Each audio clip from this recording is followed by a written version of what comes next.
Okay guys, good morning. Good morning. So may training tayo ngayon mga kalapatids. Bale pang-apat na training na natin to. Grabe yung ano natin. Last 3 na training. Puro smash. So buti ngayon mga kalapatids at maganda-ganda na ang panahon. So nag-entry tayo ng pooling 50 pesos dahil magte-test clock tayo dahil bago ulit itong club natin. So testing natin kung hindi papalya yung coordinates natin, kung maayos na para all set na bago magpatibayan, kasi next loading mag-start na kami magpatibayan, mag-collecta na ng bayad tapos mag-register na ng singsing. So tignan natin kung sino yung magandang isalin na mga ibon. So yung patibayan natin mga kalapatids ay till last lap na yun. So, patibayan talaga, kahit malapit pa lang ay magre-register na. So kung hindi yun na-load ng next na training or next na loading ay automatic knockout na siya mga kalapatid. So ganun kahirap yung bagong patibayan namin. So naibitaw na yung mga ibon natin mga kalapatids at tignan natin. Good morning kalapatids.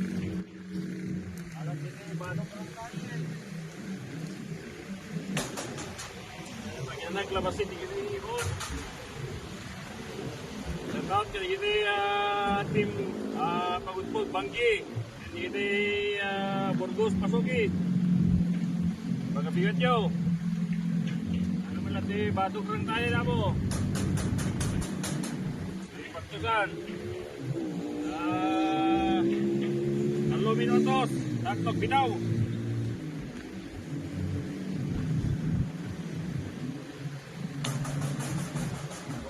Murmuray.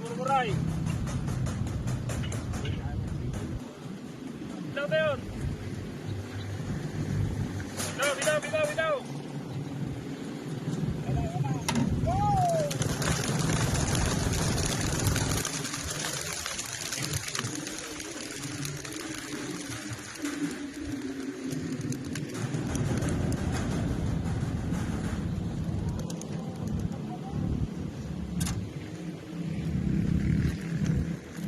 Gidang ka dua. Oh, gabang kayo, abang di kita nakapuling di Pagudpod. Pagudpod Banggi.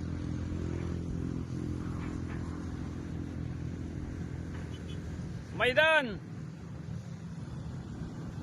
Habang naghihintay tayo mga kalapatids, tanaw na yung windmill dito. Habang naghihintay tayo mga kalapatids, may pambenta yung pinsan ko na pares mga kalapatids. So tingnan natin kung magustuhan nyo. Pag-connectin ko na lang kayo mga kalapatids, mag-directang mensahe na lang kayo, pero mag-PM pa rin kayo sa page, kasi sa page kayo mag-i-inquire. Ano yung page natin? Ito yung page natin. Mag-PM kayo dyan, i-PM nyo kung kursunada nyo. So i-direct ko na lang kayo mga kalapatids sa kanya. Nandun kasi sa Manila yung ibon. In-out na niya. So maganda kayo na lang mag-usap para maayos nyo ng mas maganda kung saan ipipick up, para malaman nyo kung saan din yung location nya, para malok visit nyo mga kalapatids kung sakaling kursonada nyo. So tingnan natin mga kalapatids, magaganda yung mga i-out din nya na breeder nya. So tingnan natin mga kalapatids, ito yung mga ibon.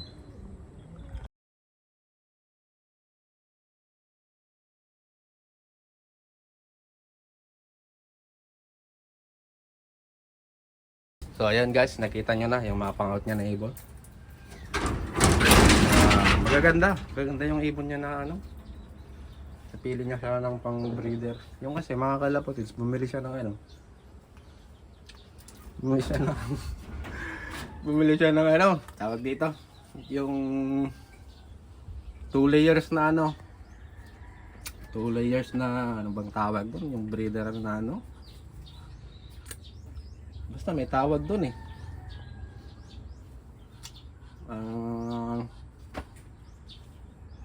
Noble cage.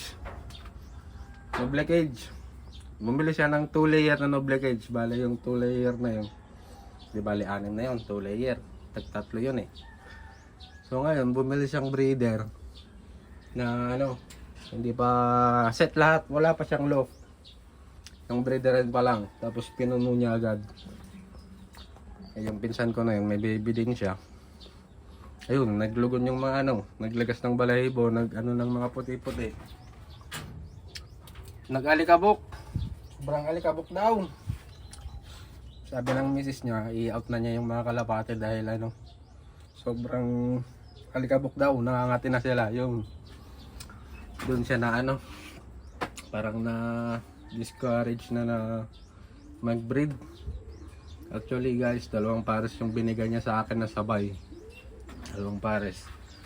So gusto niyang ipadala ulit sa akin yung mga ibang pares niya, kaya lang wala akong mapaglagyan. Tapos baka biglang magpadating tayo ng mga Taiwan, mahawa yung mga breeder niya. Yung ano kasi mga kalapatids, yung ginagawa ko dito sa kulungan, kapag nagpapadating ako ng mga Taiwan na sa Burmans, nilalayo ko yung mga ano, breeder, nilalagay ko dito sa stock.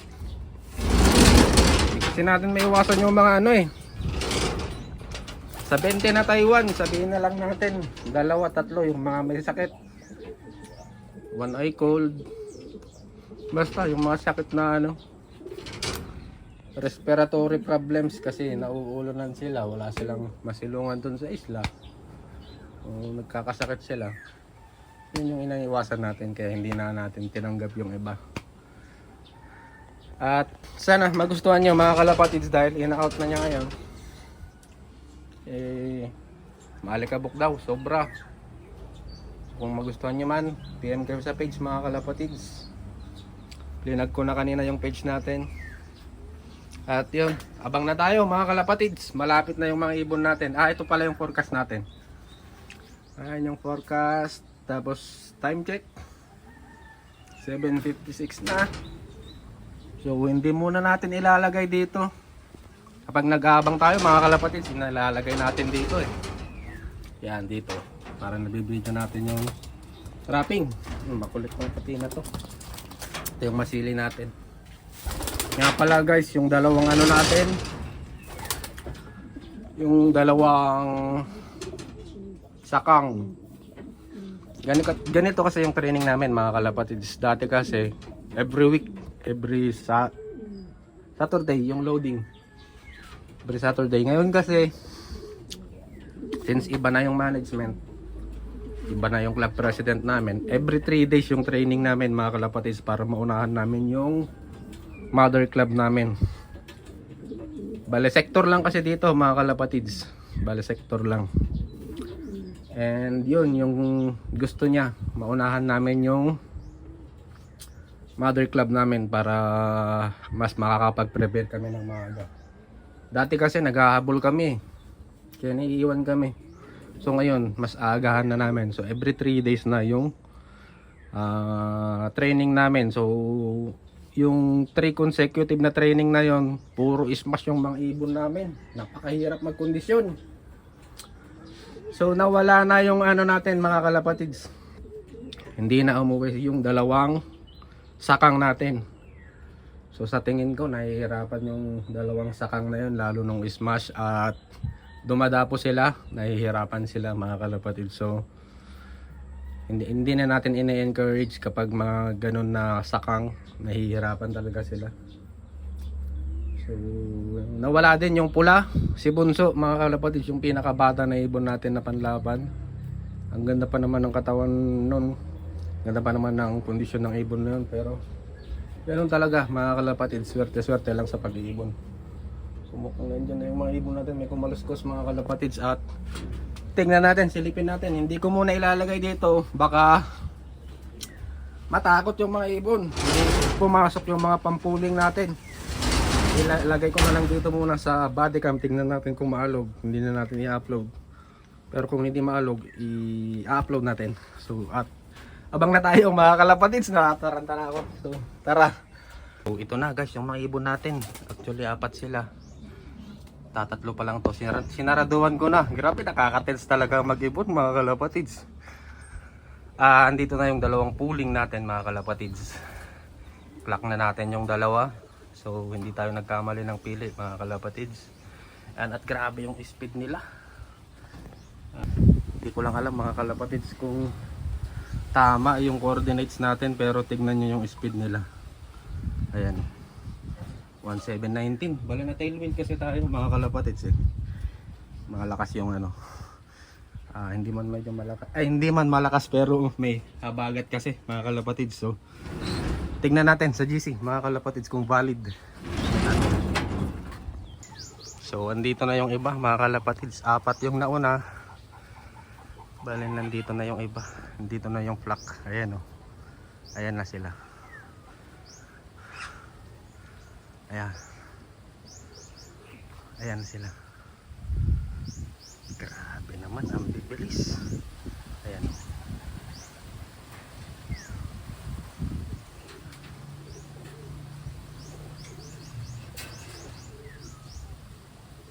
$1730. Valid mga kalapatids, valid yung clocking natin. 1730. So may nauna na mga kalapatids. So mukhang valid naman yung clocking namin. Ayan o, may habagat. So ayan, mabibilis yung mga ibon ngayon. So abang pa tayo mga kalapatids. Okay guys, bale goods, good clock mga kalapatids. Bale nauna kasi itong pula eh. Yung pinakita ko kanina, yung speed ni Checker. Ito, yan, speed ni Checker. So umuwi yung isang sakang natin mga kalapatids. Grabe naman tong ibon na to. Ayan o, yung isang sakang natin. So mabay. Grabe naman tong ibon na to. Mga 3, 6, 9 days siya na ano, napalaboy mga kalapatids. Pero nahuli siguro ito. So pinakain tapos nirelease din. So kung sino ka man master, maraming salamat sa pag-release mo ng ibon. Maraming salamat dahil maaga pa. Pwede pa itong ihabol. Yung sakang ito mga kalapatids ha. So iba yung sakang na mas maganda ang mata. So hindi sila magkapalit. Hindi sila magkapatid mga kalapatids. Grabe. Ito talaga yung trail ng pag-iibon mga kalapatids. Kada bitawan nyo ay panindig laman. So talagang nervyos mga kalapatids. So as of, anong oras na ba? As of 8:34 mga kalapatids, meron na tayong 11 yung niload natin. Meron na tayong 1, 2, 3, 4, 5, 6. Bale 5 lang sa 11 na niload natin kasi hindi natin naikarga ito eh, nakaraan. Bale meron tayong 5 mga kalapatids, hindi sa atin yung iba. Bale bumaklas na din kanina. So ayun guys, ito yung naging speedan namin. Pero hindi pa ito official mga kalapatids ha. So tignan muna natin kung may mababago pa. So yung pula natin 1337. Bale ito siya. Saan ko ba ilalagay? So ito yung speedan ng pula natin. Ayan. Yung 10 years newbie mga kalapatid sa atin yan. So magkasunod lang 1737 at 1719. Yan naman yung checkered. Ito yung checkered. Yung first clocker natin ay yung pula. Ayun siya mga kalapatids.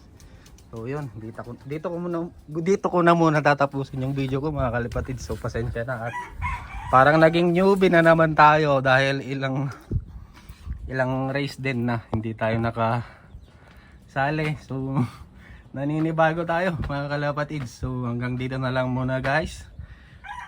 Bye bye. Hindi na tayo mag-aabang dahil malapit pa lang din naman. So malaki naman yung tiwala ko na makakauwi pa yung mga hindi pa nakawing ibon natin. So yun, hanggang dito na lang muna guys. Bye bye.